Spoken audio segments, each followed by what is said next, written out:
The K-Jazz Show, Sundays on Kofifi FM 97.2. Welcome back. It is the second hour of the show, and we call this one Our Africa, a time dedicated to celebrating the music of Africans by Africans and not forgetting those from all over the world, including artists who are inspired by the sound of our continent. And to celebrate the many wonderful aspects of Africa, we turn to the visionaries, musicians, and creative minds who continue, to define what Africa means to them through their music. And in this hour, we gather around these voices as they tell us tales of these experiences. And Karén Devroop is one of South Africa's leading saxophonists, having performed, with most of South Africa's leading jazz, classical, and pop artists. He has collaborated with an impressive list of artists all the way from the USA through to the Seychelles, and has appeared as a side act for Cedar Walton, Earth, Wind and Fire, Jill Scott, Chicago, and Queen Latifah. Of course, not forgetting South Africa's leading artists, Swongile Khumalo, Vicky Sampson, Tufaya Faku, and Nduduzo Makhathini. Karén has released his fourth studio album as a soloist, leading his ensemble, and deviating from his previous 2020 release, which was a more contemporary jazz project. This album takes him back to his traditional roots, and he joins us this Sunday to talk about this project. On the line, hello, Karén. Welcome to the KJ Show. Hi, thank you so much for having me on the show. What an honor. Thank you. It's my pleasure. It is our pleasure. Welcome. Welcome to the show. I want us to begin, with a reflection of your work as a musician. You performed and appeared, on stages with some of the biggest names, globally, and not forgetting, of course, our local greats. Let's talk about this and how, it has been for you. Well, I must say it's been an absolute journey. When you start out as a young kid playing your instrument and studying music, you dream of, traveling around the world and playing with artists that you idolize, never thinking that, at some point in your life, this may come true. And I've been very blessed to have traveled, all continents, over 30, 40 countries, having played with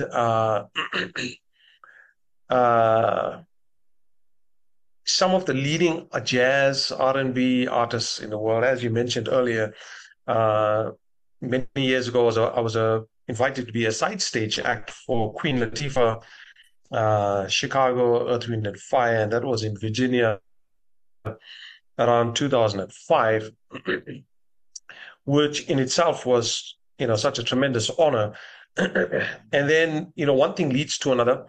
And before you know it, you are appearing as an opening act to Cedar Walton at one of the big festivals in the US. And that leads to other events, around the world. But in addition to some of the very high profile artists, there's a lot of artists that I'm very fortunate to have collaborated with. Individuals from Venezuela, from Thailand, from New Zealand, Australia, Netherlands, Germany, more recently in Vienna. And it's unique because, you always, as an artist, you always think like, well, am I good enough? Do I have the skills? And you realize that most artists out there really don't care about that. They want a level of proficiency, but they're more interested in collaborating, making music, sharing cultures. And that's pretty much what it comes down to. So yeah, to summarize, I've been very fortunate with the international artists, with the national artists. What a journey playing with people like Nduduzo Makhathini, Faya Faku, Sibongile Khumalo. And it shapes you as an artist. It makes you reflect who you are, what do you do, what's your identity. Because people like Faya and Nduduzo, Sibongile all have their own identities. That's right. They've built up a brand, they have an identity as an artist, and then you perform with them and you think, well, who am I? What's my identity? What defines me as a musician?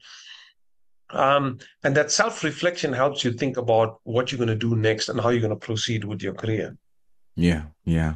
I mean, a beautiful tapestry of memories, I think I call it that. And a wonderful career, a journey, that you've traveled and you continue to travel, which kind of also, shapes the thinking and the creation of further projects and future projects, as it were. You are also the founder and current director at the UNISA Big Band and artistic director, I beg your pardon, of the UNISA Jazz Festival. Let's talk about that part of your work and what are some of the activities that you've been involved with, in as part of the big band recently, anyway. So the big band well, to put in historical perspective, the Yeah. UNISA Jazz Festival had started first. Many Mm. years ago, UNISA used to host a lot of concerts, jazz artists throughout the year. And many years ago, I thought about it and said, well, there's a need for a jazz festival in this region because there is nothing up here in this part of the province. And so I put together the UNISA Jazz Festival. I think it may have been 2017, somewhere around there, and invited a bunch of the best artists that I could. And over the years, the festival began growing. Yeah. Um, and then the idea hit me, we've got so many incredible musicians in the area, people like Sidney Mavundla, Adam Howard, Rob Watson, Roland Moses. It'd be great to put a big band together because at UNISA we have the infrastructure. We've got rehearsal space, we've got the time, we've got everything we need, which is much more difficult for a community group trying to put together, a big band. We have a wonderful library of charts. So I put the big band together with the intention of having them perform at the UNISA Jazz Festival. And ever since the inaugural performance, which may have been about 2018 or so, Yeah. they've performed at all of the festivals and supported big national and international artists. Pretty much all of the big artists who've come through have performed on the final night with the big band. We try to feature them. We've had several international artists, Fabrizio Savino from Italy. This year we have the Lex Corton, who's a New York-based pianist, Mark Lewandowski, who's on tour right now with the Count Basie band, the Ellington band. So they're all coming through to perform with the. But the interesting thing about the big band is we try to promote South African music. There's thousands, if not tens of thousands of big bands around the world that play American swing, which is pretty standard.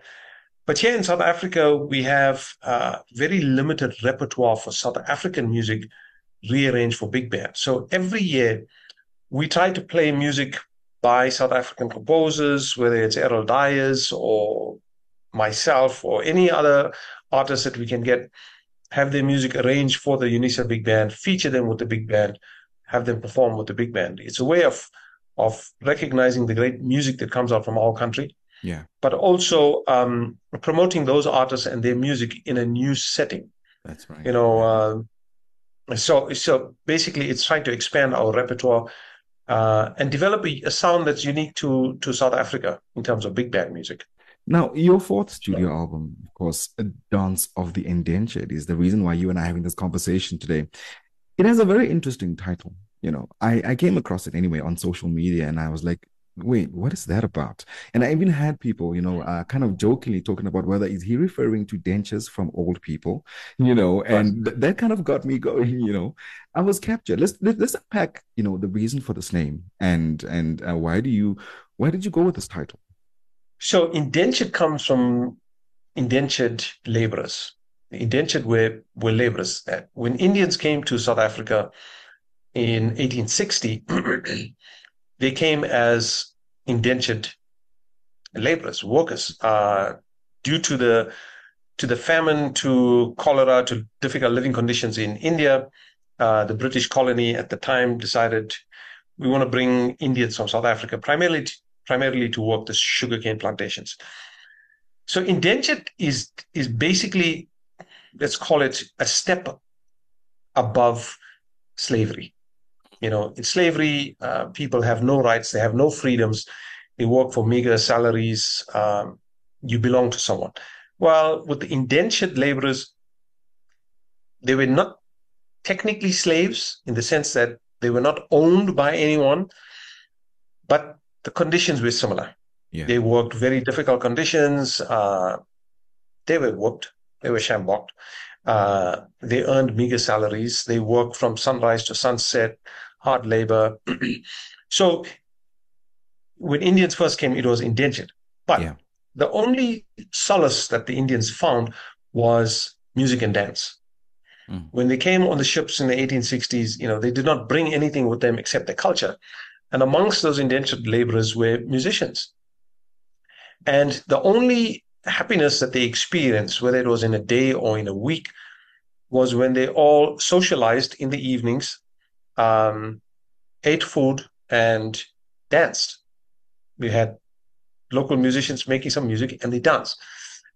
And that was the absolute happiness and joy. And for 160, 170 years, that still exists in Indian culture. You go to any Indian function, you put on a certain type of music, and we call it riverside music, which is a danceable music. And every Indian person will get on the dance floor and they'll start dancing. So it's a very happy part of our life, amongst all of the doom and gloom of being, a laborer that worked, very difficult conditions. And when I put this album together, so I began reflecting a bit on my culture, but also the culture of people from KwaZulu-Natal. So it reflects also on the culture of the Zulus from KwaZulu-Natal, and the shared bond that the Indians, and at the time it was primarily Zulus, that was the Zulu kingdom, that they shared in terms of music, in terms of food, culture. So the album reflects on all things from individuals from KwaZulu-Natal, hence the term Dance of the Indentured. And the project, features an impressive collective of artists. I wanted to talk about the creative process, from conception to the final product, and who they are, these amazing artists that you've worked with on this project. So a very good and a very important question. When I started writing music, well, first let me say I have a set routine for writing music. Usually I leave work, go home around 5-ish. I sit at the piano and I write music every day. And that's what started the process of, putting the ideas down and everyday writing. And as I wrote, I kind of reflected on my history, the history of my ancestors, the history of people in Durban, the KwaZulu-Natal region, and began writing to reflect important defining moments.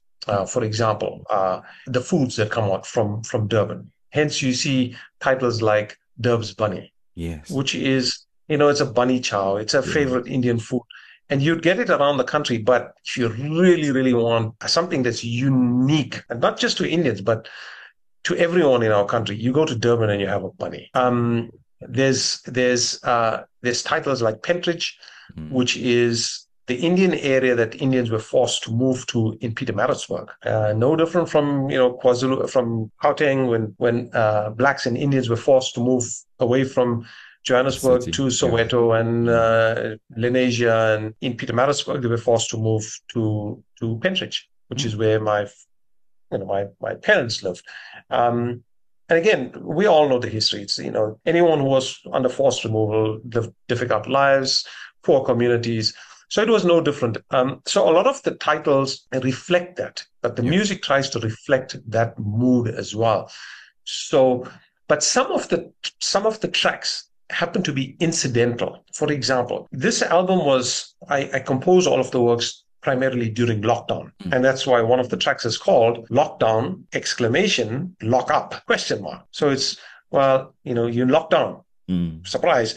But then is it really lockdown or is it really a lock up? Because we all felt like we were locked up. Yeah. Exactly. And then there were a couple of other tracks like Sardine Run. So Sardine Run is, as you know, if you've been to Durban or know a bit of the history, once a year all the sardines wash up on the beach and people flock to go and gather sardines. It's a joyous time. Indian people and black people will take the sardines and they will go home and they will cook them. Except during lockdown, during the pandemic, all these sardines washed up and people didn't know what to do. It was a difficult time because now we were suddenly in lockdown, beaches were closed, all the sardines were floating up. And it's bittersweet because, sardines, for a lot of poor people, that's a stable meal and it's a form of income. They would go gather sardines and sell. And sell. So some of these tracks were incidental. The one track that really was close to my heart was A Prayer for the Young. Beautiful. I just happened to be watching television, and it was the last track that I wrote probably around March or April, and it was the Ukraine war had just started, and I was watching a bit of television, and I saw children's hospitals being bombed. Missiles falling on them, and the hospital that they showed us was a cancer ward, and you had these children that were dealing with cancer. They could not go upstairs to get their cancer treatment. They had to live in the bunkers underground to be safe from the missiles that were falling. And it kind of got to me because, here's these kids fighting the battle of their lives, trying to fight cancer. Yeah. And this war is preventing them. Now, in terms of the artists, in 2020, Hans Frommans, who's the pianist on the album, was a jury member on our competition. I met him for the first time, and I knew his reputation because this is a man who's performed with the Metropole Jazz Orchestra, the biggest names across Europe. And one day during the competition, I was practicing, and next door to me, Hans was practicing. And I heard he's playing, and I said to myself, gosh, this guy's incredible. He's got a feel, he's got a style that I really, really like. And so when this album came about, I said to myself, that's the person I really want playing on this album. Wow. With due respect to all our great pianists in the country, this was for me a personal choice in terms of feel. And it just happened that Hein van der Geen, who is one of the greatest bass players of all times, he's got hundreds of CD recordings with Chet Baker, tours with Dee Bridgewater. He's just a legend. Yes. Who happens to be living he lives in Cape Town. And so I called him up and I called Hans and Kevin Gibson, and I said, I've got this album. Would you guys be interested in working on this album? And without a doubt, they said, absolutely. So we found a time, figured out how to get them here, got them into a studio, and it was just pure magic. The playing is above and beyond my expectations. We love it. Kofifi FM, we're spending time with Karén Devroop. We're talking about Dance of the Indentured, which is his brand new project that he's shared with us. And of course, we've been sharing songs from this project throughout this hour. We call it Our Africa, celebrating the best of Africans by Africans. And he is one of our finest, I suppose, from a musical, perspective. And I want to talk, Karén, about the quartet. Before, in fact, I want to get into the quartet. Let's talk about, the 11 original compositions that are firmly embedded in South African jazz idiom. We spoke earlier about the fusion, we're talking about bakanga, the guma rhythms and modern jazz harmonies. But let's talk about the arrangements thereof, So when I knew at the back of my mind, I tentatively had these artists. Yeah. I began writing music that I knew would be a good fit for them. So Hans is an incredible jazz player. He's a classical player. He's a pop player. He could play anything under the sun. And I knew I had one of the most versatile pianists.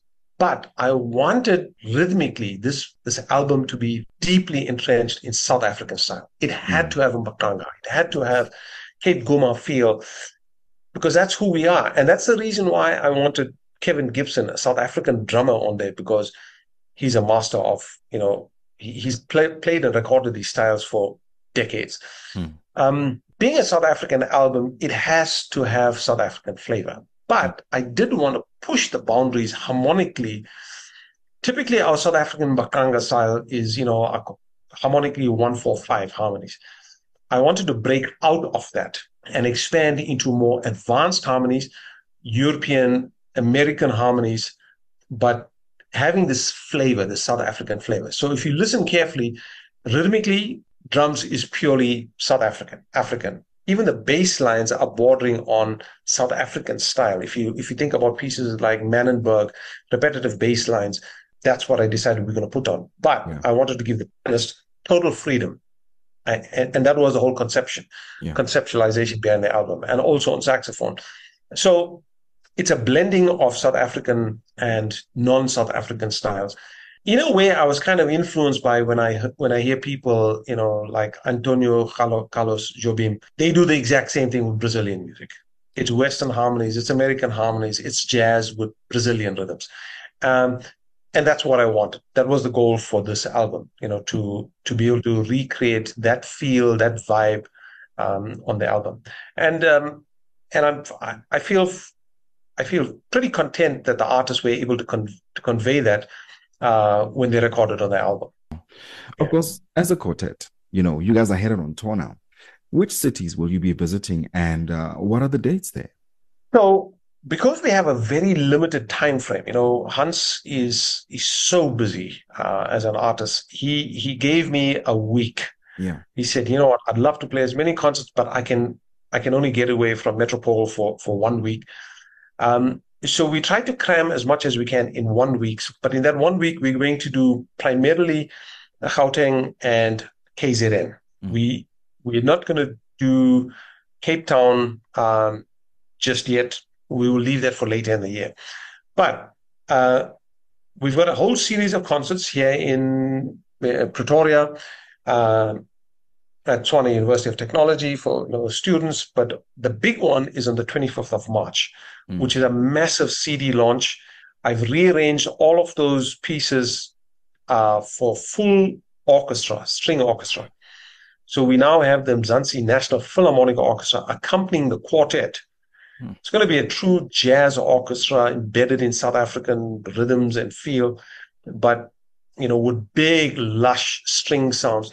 And that concert is on the 25th of March at UNISA, ZK Matthews Hall. That's going to be part of UNISA's 150-year celebrations. Yeah. In fact, this whole album was recorded to celebrate UNISA's 150 years because, I'm at UNISA.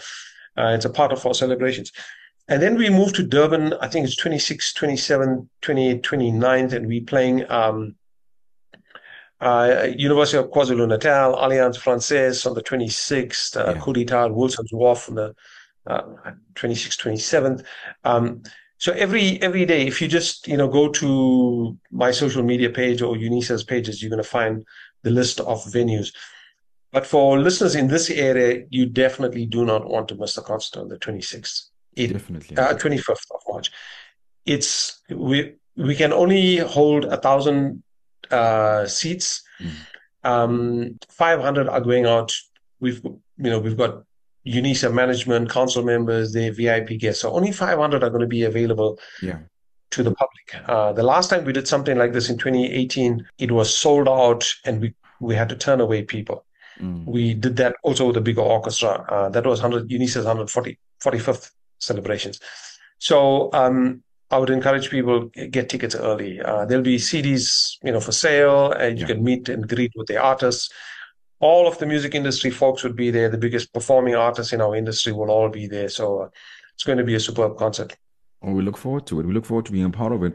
And of course, Kofifi FM, do get out. Where do we get the tickets, by the way? So it's best to contact Khomotso Boshilo from the UNISA Music Foundation. Yeah. She will have tickets available. Go to our website, just do a Facebook search for UNISA Music Foundation, or search for me. It'll all come up. And you'll find email addresses, phone numbers to get tickets. And seeing that you are broadcasting this, we are going to make available 20 tickets to your first 20 listeners. Oh, wow. That's fantastic. Thank you so much for that. So we'll make those tickets available. So if any of your listeners tuning in, the first 20 will get complimentary tickets to the concert, VIP seating as well. Absolutely. Thank you so much, Karén. And you heard it here first. Of course, you have an opportunity, to get in touch with the K-Jazz Show right now through our social media pages, including live in the studio. And you get yourself tickets to this amazing show, Dance of the Indentured, of course, also celebrating 150 years of UNISA. What a feat, huh? Yeah, exactly. I mean, who would believe that UNISA is 150 years old? Landmark celebration. Old man. Yeah.